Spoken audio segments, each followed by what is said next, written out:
Bismillahirrahmanirrahim. Assalamualaikum warahmatullahi wabarakatuh. Saya perwakilan dari kelompok 7 yang berjumlah 7 orang akan memaparkan sebuah materi. Yang pertama, materi tentang pengertian wawasan Nusantara. Wawasan Nusantara secara etimologi berasal dari bahasa Jawa. Wawas yang berarti pandangan, Nusa yang berarti kesatuan, kepulauan, dan antara yang bermakna dua samudra.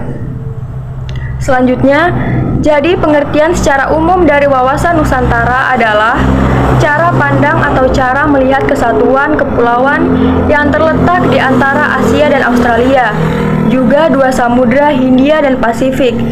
Sementara pengertian wawasan Nusantara menurut dokumen ketetapan MPR tahun 1999 menyatakan wawasan Nusantara adalah cara pandang dan sikap bangsa mengenal diri dan lingkungan yang serba beragam dan bernilai strategis dengan mengutamakan persatuan dan kesatuan bangsa serta wilayah dalam menyelenggarakan kehidupan bermasyarakat, berbangsa dan bernegara dengan tujuan mencapai tujuan nasional.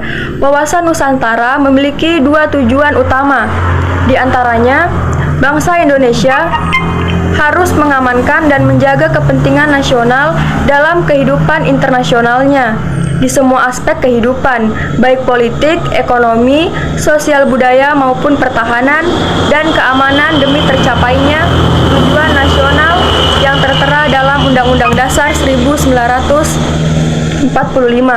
Tujuan wawasan Nusantara ke dalam adalah menjamin persatuan dan kesatuan segenap aspek kehidupan nasional, baik aspek alamiah maupun aspek sosial. B. Asas wawasan Nusantara. Asas wawasan Nusantara merupakan kaidah atau ketentuan dasar yang wajib dipatuhi, dilakukan, serta dijaga oleh seluruh elemen masyarakat agar tercipta perdamaian serta keseimbangan di Indonesia. 1. Asas solidaritas.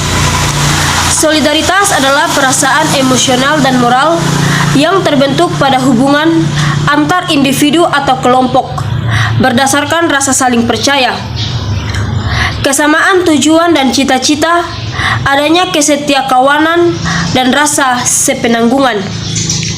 Sikap solidaritas sendiri merupakan bentuk kepedulian terhadap orang lain. Sikap solidaritas sudah selayaknya dijalankan oleh seluruh masyarakat Indonesia tanpa membeda-bedakan dari dan kepada siapa. 2. Asas kejujuran. Kejujuran dalam berpikir serta bertindak menjadi sebuah asas wawasan Nusantara yang sangat penting.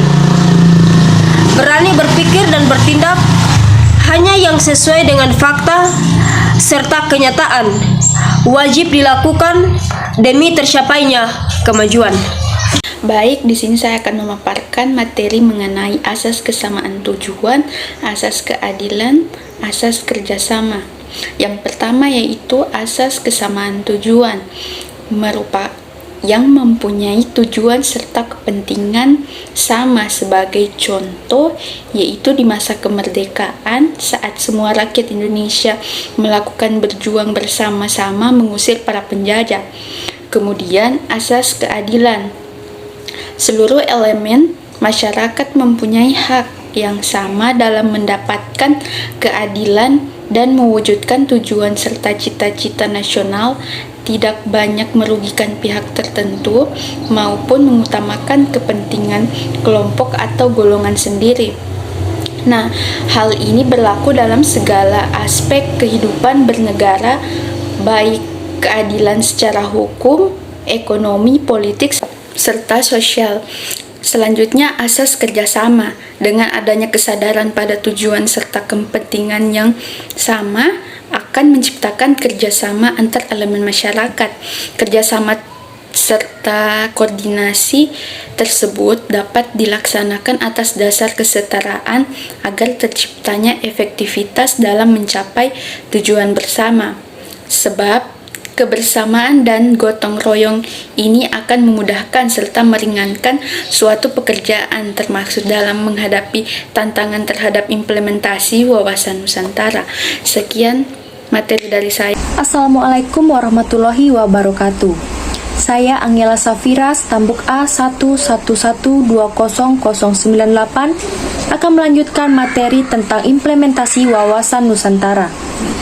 Penerapan nyata wawasan Nusantara dapat dilakukan melalui cara berpikir, bersikap, dan berucap. Contoh penerapan wawasan Nusantara sendiri dimulai dari menjadikan Pancasila sebagai filsafat dan pedoman hidup bernegara serta bermasyarakat. Hal ini bisa atau dapat dilakukan dengan tindakan nyata yang mencerminkan nilai-nilai religius, kekeluargaan, serta menjaga persatuan sesuai dengan Pancasila. Yang pertama, implementasi di bidang pertahanan dan keamanan. Implementasi wawasan Nusantara di bidang pertahanan dilakukan dengan membentuk sikap dan kedisiplinan diri dalam membela tanah air, serta melaporkan segala hal yang mengganggu keamanan pada aparat yang berwenang, meningkatkan rasa persatuan serta solidaritas baik dalam satu daerah yang sama atau daerah yang berbeda. Yang terakhir, membangun sarana serta prasarana bagi kegiatan atau aktivitas pengamanan di wilayah Indonesia. Yang kedua, implementasi di bidang politik.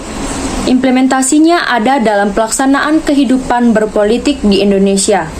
Terdapat juga dalam undang-undang, misalnya Undang-Undang Partai Politik dan Undang-Undang Pemilu.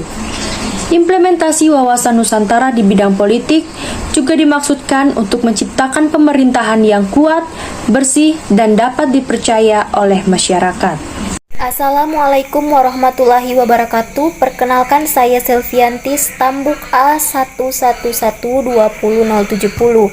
Baiklah, di sini saya akan membahas mengenai implementasi wawasan Nusantara dalam bidang ekonomi dan juga sosial.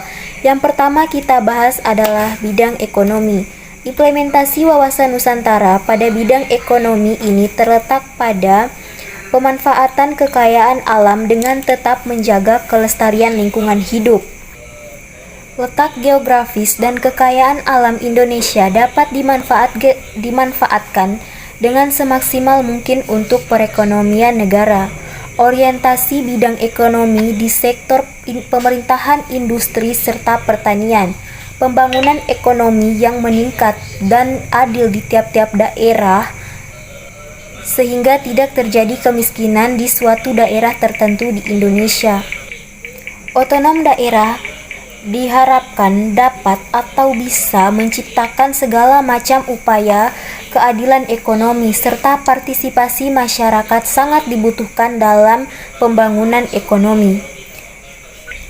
Implementasi wawasan Nusantara pada bidang ekonomi ini juga diharapkan dapat menciptakan tatanan ekonomi yang benar-benar dapat menunjang pemenuhan dan peningkatan kesejahteraan dan kemakmuran rakyat Indonesia secara adil dan merata.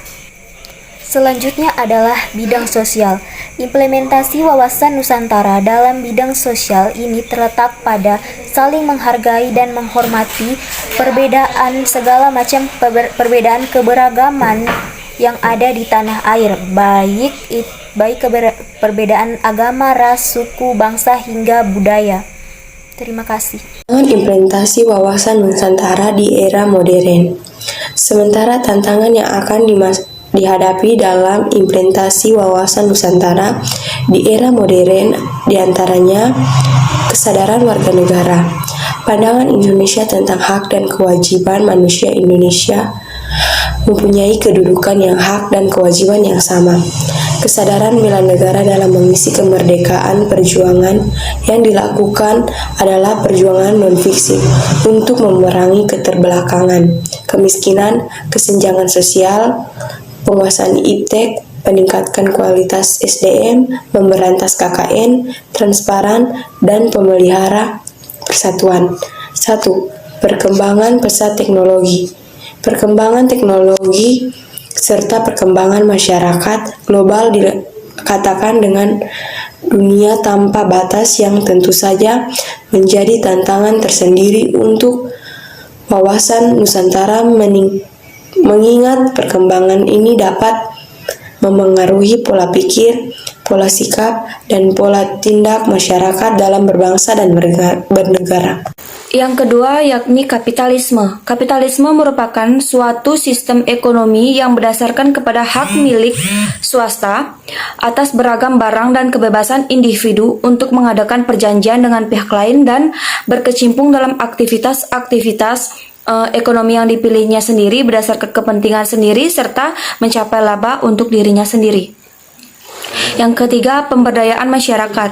Pemberdayaan masyarakat ini memberi peranan dalam bentuk aktivitas dan partisipasi masyarakat untuk mencapai tujuan nasional hanya dapat dilaksanakan oleh negara-negara maju dengan bottom-up planning.